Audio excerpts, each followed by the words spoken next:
昨下晡伫屏东的高滨大桥甲万大桥这带呢，是一大片拢安尼营业，规个看起来是安尼蒙雾，空气品质互人感觉是真歹。有气象单位是讲呢，这南部对11月到过当当的4月这当中呢，天气可旱，雨水是有较少，所以溪埔呢土沙和风安尼口一个就飞起来，佮加上透南风有5级到6级，才会出现这种短暂性风飞沙的现象。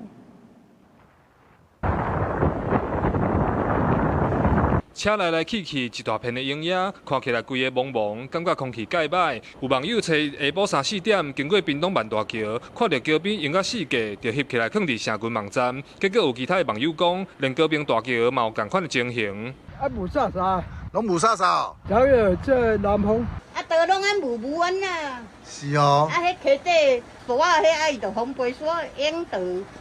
哦，就迄落啊，就规个雾煞煞。礼拜高雄屏东地区风确实有较透，有民众要往屏东行，上高滨桥远远就看到，想讲是前2日的火烧造成空气污染。不过过桥了后就无营业。